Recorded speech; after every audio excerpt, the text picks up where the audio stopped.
নমস্কার বন্ধুরা, হর হর মহাদেব। আমি তোমাদের সাথে কথা বলছি রবি। প্রথমেই জানাই মহাশিবরাত্রির অগ্রিম অনেক অনেক শুভেচ্ছা। আমাদের প্রত্যেকের মনটা ভরে আছে একটা অদ্ভুত শান্তি আর উত্তেজনায়, কারণ মাত্র একদিন পরেই আসছে সেই মহান রাত মহাশিবরাত্রি।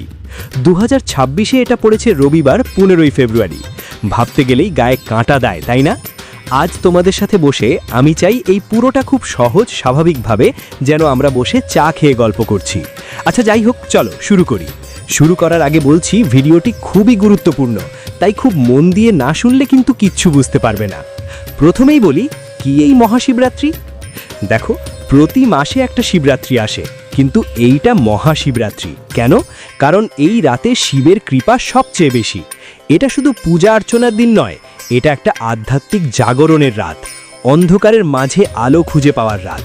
মনের সব কালো অংশ, ক্রোধ, লোভ, অহংকার সব যেন ধুয়ে যায়।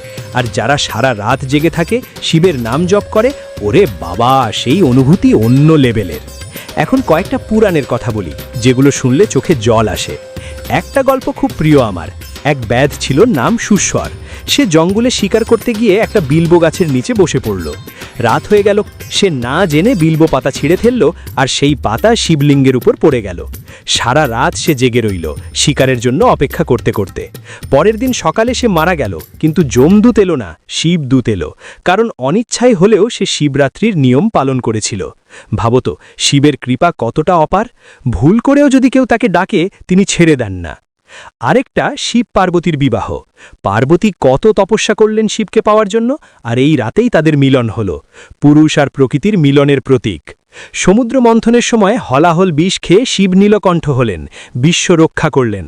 এই সব কাহিনী মনে করিয়ে দেয় শিব ত্যাগের প্রতীক, ভালোবাসার প্রতীক, রক্ষার প্রতীক। এবার 2026-এর ডেট আর টাইমিং খুব জরুরি। 15ই ফেব্রুয়ারি রবিবার, এটাই মূল দিন। চতুর্দশী তিথি শুরু হয় 15 তারিখ বিকেল 4:49 থেকে, আর শেষ হয় 16 তারিখ বিকেল 5:34। তাই উপবাস আর পূজা 15 তারিখেই। নিশীথকাল, এটাই সবচেয়ে পাওয়ারফুল। কলকাতায় সময় মোটামুটি রাত 11:25 থেকে 12:16। কিছু পঞ্জিকায় 12:09 থেকে 1:01। এই 50-52 মিনিটের মধ্যে পূজা করলে অসীম। 4 প্রহরের পূজা। প্রথম প্রহর সন্ধে 6:11 থেকে 9:23, দ্বিতীয় 9:23 থেকে 12:35, তৃতীয় 12:35 থেকে 3:47, চতুর্থ 3:47 থেকে সকাল 6:59। পারণ 16 তারিখ সকাল 7টা থেকে বিকেল 3:24 পর্যন্ত। এবার বাড়িতে কিভাবে পূজা পড়বে? খুব সিম্পল, কিন্তু ভক্তি দিয়ে করো। স্নান করে শুদ্ধ হয়ে নাও, শিবের ছবি বা লিঙ্গ সামনে রাখো। প্রথমে পঞ্চামৃত, দুধ, দই, ঘি, মধু, চিনি দিয়ে অভিষেক করো, এটা শিবের খুব প্রিয়। তারপর বেলপাতা অন্তত 11টা বা 108টা এক এক করে অর্পণ করো।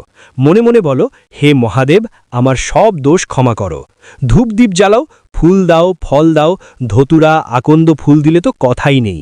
সারা রাত জেগে থাকো, নমঃ শাম শিবায় নমঃ জপ করো, যতবার পারো, কমপক্ষে 108 বার। মহামৃত্যুঞ্জয় মন্ত্র পড়ো, ওম ত্রয়ম্বকম যজামহে। এটা জীবন বাঁচায়, ভয় দূর করে। শিব তাণ্ডব স্তোত্র শোনো বা পড়ো, গা গা করে। রাত জেগে থাকলে মনটা হালকা হয়ে যায়, বিশ্বাস করো। উপবাস 2 রকম, নির্জলা বা ফলাহার, বা ফল, দুধ, সাবুদানা, আলু আর লবণ, পেঁয়াজ, রসুন এড়িয়ে চলো। সত্য কথা বলো, রাগ করো না, ব্রহ্মচর্য পালন করো। এই একটা দিন যদি সত্যি মেনে চলো, শিবের কাছে সব কিছু চাওয়া যায়।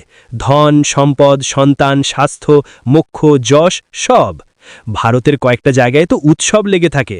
উজ্জয়িনীর মহাকালেশ্বরের ভস্ম আরতি দেখলে চোখ ভিজে যায়।